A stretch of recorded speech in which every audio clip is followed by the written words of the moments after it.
Hey guys, welcome back to another episode of Creative Herd Studios. So today we're going to be talking about value. Art 1 gets to do these shattered values, but you guys aren't Art 1 anymore. You are Art 2, 3, and 4, which means we're past the shattered value stage. So let's find out what we're going to do.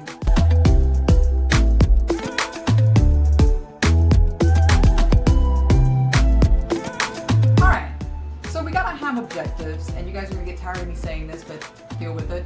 We have to have objectives for your lesson, okay? So our first objective is going to be to understand the difference between contour and outline, and you guys will kind of kick it up a notch and really start mastering the use of contour line.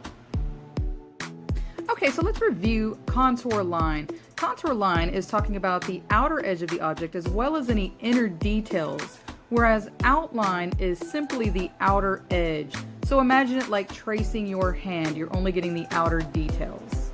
Okay, your second objective is going to be how to use values appropriately when working with a work of art. So when we did the shattered values last year, or whenever it was that you were in Art 1, we learned to control our pressure, but it's not a realistic use of value. And what you're going to do for this project is use a more realistic use of value, which means you need to pay attention to light sources and whatnot. Here we have the values arranged in a value scale from white all the way to black. You should be using all of these values. Here's an excellent example of talking about light source, and this comes from the Virtual Instructor website. I love this website. So you can see the light is shining onto the highlight spot. That's where your light source is aiming at. Then you have a mid-tone, which is a little bit darker. And then you have your core shadow, which is the darkest part of your shadow. But notice that doesn't go all the way to the edge. You'll see that there's a light edge, and that is the reflected light that bounces off of your table surface, especially if it is a smooth, flat surface. That light will reflect really easily. And then you have your cast shadow, which is opposite the light source. All right, and your third objective today is that you're going to create a successful contour line drawing that makes use of realistic values. So the creation part of it is your third objective, what you're going to actually make. Let's talk about the materials you're going to need to do this project. First, you'll need paper, just blank white paper, pencil to draw with. You're going to want a sharpener and most likely an eraser so that you can fix any mistakes. All right, so let's talk about what are we going to do? What are we going to be drawing? Because of the setup in the classroom, it's a little bit more difficult for us to do certain things. So what we're going to do for this project is I'm going to use something that all of y'all have. And I'm going to let you choose which one you want to do, but you are going to draw a contour line drawing of your shoe. Yes, your shoe.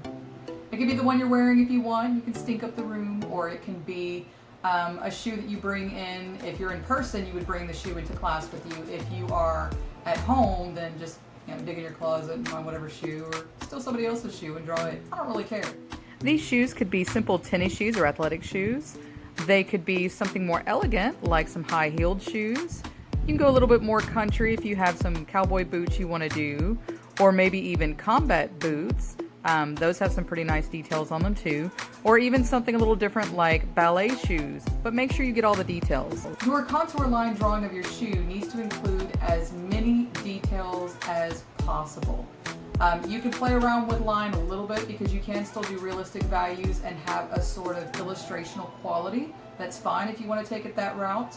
If you're doing more realistic and not so illustrational or stylized, then use whatever lines are appropriate for you, but you will be doing a contour line drawing, getting as much detail as you can using your shoe. So let's get started on that.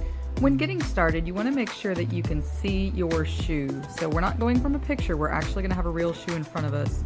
You want to lay out your contour lines, pay attention to the angles, pay attention to all the little details that you have, and just kind of do the best that you can, use up your page, and draw out your shoe.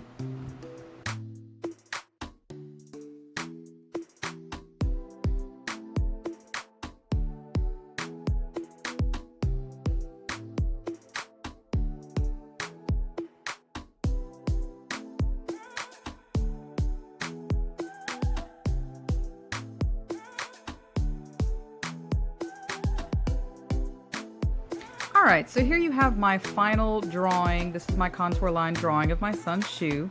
So it's a little bit shorter, a little bit stubbier than what you would see if you were drawing your more of an adult shoe.